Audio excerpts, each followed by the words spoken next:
Imos dar unha rolda de prensa que, a verdad, contábamos con que non fora necesario dar, pero finalmente conseguimos que sí. Unha rolda de prensa en resposta a unha publicación nunha rede social do señor Juan Carlos Quer, sen que existira este ano ningún tipo de intento de contacto pola súa parte con o Concello nin co Alcaldía. Coñece o noso número, coñece incluso ten o meu número persoal e o ten utilizado noutras ocasións para poñerse en contacto e solicitar cita. Non o fixemos antes porque non consideramos que unha publicación nunha rede social sexa maneira de dirixirse ao Concello ou a esta Alcaldía. Finalmente, decidimos dar este paso porque vemos a situación que se está dando na sociedade, como se está interpretando o que está pasando e xente que saca conclusións que non teñen nada que ver coa realidade. Entón, queremos explicar un pouco que foi o que aconteceu. En primeiro lugar, indicar que sempre recibimos ao señor Quer cando solicitou, estivo 2 veces na Alcaldía, o 15 de novembro de 2018 e o 25 de setembro de 2020. E logo remitiu un escrito o 16 de outubro de 2020, un escrito que teño aquí, que non vou compartir, pero onde neste escrito solicita a realización dunha sencilla obra escultórica en memoria de Diana e del resto das vítimas de violencia sobre a mujer. No que nos pon de exemplo a que se fixo en Pozuelo de Alarcón con un busto de Diana e unha praza a nombre de Diana Quer. A mí me gustaría lembrar que o alcalde Rianxo e Meixeu asistimos o 17 de xaneiro de 2018 ao funeral de Diana Quer.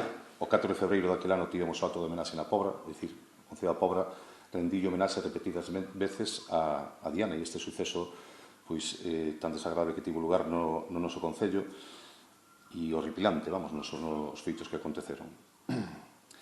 Na primeira reunión, Juan Carlos Quer expresou o desexo que despois expresou tamén no escrito, de ter unha escultura, algo relacionado directamente con Diana Quer, coa súa filla, que se instalara onde o Concello lle parecer oportuno. Na segunda reunión sí recibiu resposta, e a resposta foi que o Concello estaba disposto a facer algo así, pero non especificando na figura de Diana Quer, porque aquí hubo máis vítimas de violencia de xénero e as hai, como sabemos, en toda Galicia, en toda España e en todo o mundo. Si é certo que tenemos que pensar a obra escultórica que se faga, o monumento, donde sí se poderá mellor facer unha referencia específica tanto a Diana como a Rocío Feijóo, por exemplo, que foi outra vítima da violencia de xénero aquí que quedou no olvido. Poucas persoas ao mellor lembran o seu nome e incluso outras que están relacionadas con o noso Concello. Nese monumento, de alguma maneira, ao mellor se podía reconocer que este Concello sufriu esa lacra desa maneira en ocasións puntuais, pero sería sempre concebido como un monumento xenérico contra a violencia de xénero e contra, por suposto, os asesinatos machistas. Por tanto, esa resposta sí se llegou. A mí me pareceu que ele estuvo de acordo e se indicou incluso que o convidaríamos e podría estar na inauguración do monumento e todo o que fora oportuno e que manda o protocolo nesos casos. Nós non discriminamos a ninguna muller que sufra violencia de xénero e moito menos que sexa asesinada. Ao contrario, o que pretendemos é darlle o mesmo trato a todas as que tiveron unha gran repercusión mediática e as que non a tiveron. Nós non politizamos nin creamos ningún tipo de polémica, nin tan siquiera incidimos nas reclamacións que fai o señor Juan Carlos Quer a nivel da prisión permanente revisable e todo o demais. Non é algo que incida, nin que teña nada que ver na decisión que tomou este goberno e esta corporación municipal, como explicará a continuación a concelleira de Igualdade. Por lo tanto, o mensaxe que lle mandamos é que nos seguimos, as portas deste concello están abertas para cando quera vir aquí e onde te explicaremos, ou vamos a explicar agora, pero onde podemos explicar pormenorizadamente que é o que temos pensado facer, cumprindo co mandato plenario, que un dos acordos fora unánime no seu momento, como explicará Charo, e pouco máis que engadir. Non entendemos esta polémica que se xenera, nin que, se critique, nin se nos faga ver como un concello non preocupado pola violencia de xénero cando somos todo o contrario, como é ben sabido, e como tamén explicará a continuación Charo. Bueno, é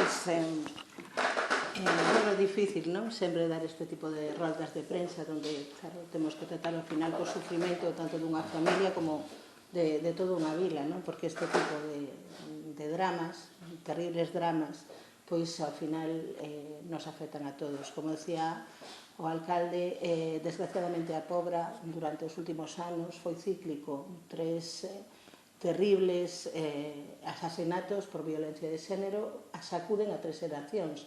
A primeira miña, cando eu tiña 18 anos, hai un asasinato terrible na Pobra.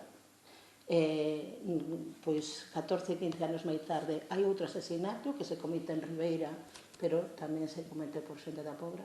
E, finalmente, este último, 15 anos máis tarde, 16, Diana Quer. Polo tanto, temos un problema moi grave que se repite na Pobra e en todos os puntos de España, e que é un problema de violencia machista gravísimo, que asesinatos como estes son o culmen, pero a día de hoxe na Pobra hai 16 mulleres que teñen medidas de protección. A violencia de xénero ten moitas caras, ten moitos nomes e ten moitos tipos, desgraciadamente, e onde hai que incidir, evidentemente, en un cambio radical da sociedade e a través da educación. Como decía o señor alcalde, xa no 2018 se fixo un homenaxe e no principio de 2019 o Partido Popular convocou un pleno extraordinario co obxectivo de traer o tema a homenaxe a Diana Quer ao pleno. Ese pleno se celebra e o Partido Popular trae 2 propostas. Ningunha das dúas era un monumento ni unha placa a Diana Quer. Eran unhas xornadas específicas que se realizaran na Pobra na súa homenaxe sobre violencia de xénero e que se realizaran actividades diversas, algo que, por certo, na Pobra se realiza ano tras ano, e temos aquí un montón de medidas solo de violencia de xénero entre as 50 medidas, 40 e pico, 50 que se fan cada ano en termos desde a Consellería de Igualdade e o equipo de Igualdade deste Concello. No ano, por exemplo, 19, estamos falando sobre 10 medidas concretas contra a violencia de xénero nos centros educativos, no instituto, charlas, incluso poñer en marcha servicio como psicolóxico ou a asesora xurídica que amplía o horario. Son medidas moi importantes, imprescindibles cando temos unha lacra que se repite. Como decía, nese pleno hai unha proposta do Partido Popular, en ningún caso se propón un monumento, e é nos Pobra, precisamente, quen propón que se lle faga un monumento contra a violencia de xénero e que se dea especial atención ás mulleres que, de alguna maneira, como Diana Quer, foron asasinadas neste concello ou que teñen relación directa con este concello. Sabemos que Diana, parece ser, non foi asasinada na Pobra, pero sí foi secuestrada na Pobra. Hai outros casos, onde estas mulleres que sufren a lacra da violencia máis extrema tiveran unha mención ou algún tipo de destacalas de algún xeito. Pero a idea e o que se propón é un monumento en contra da violencia de xénero a principios de 2019. Era un ano de eleccións, como sabemos, logo foron as eleccións, ese ano non tiñamos presuposto e non o facemos. Logo ven, por certo, ese monumento se aproba por a unanimidade de todos os presentes. A proposta fai nos Pobra e a unanimidade de todo o pleno se aproba en concreto esa medida. Ben, como sabemos, o 20 e o 21 foron anos moi difíciles, anos de pandemia, anos onde, por exemplo, o presuposto en igualdade foi enorme, sobre todo por temas de conciliación, gasto de persoal, limpeza, etc. E non foron os anos, tampouco tiñamos presuposto nese ano, adecuados para levar a cabo este monumento. Precisamente, foi na última reunión de goberno, previo que salira toda esta polémica, donde en reunión de goberno estábamos presentes todo o goberno, todos os partidos políticos, se decide que unha parte do remanente se vai a dedicar este ano a esta escultura que tiñamos aprobado no ano 19. E, a partir de aquí xurde todo o que todos estamos vivindo aquí, nos estamos sorprendidos, moi tristemente sorprendidos, creemos que non nos merecemos este trato, nin que a nosa vila se merece este trato. Personalmente o digo e o que sentimos, porque o que aconteceu non ten nada que ver co que se está transmitindo.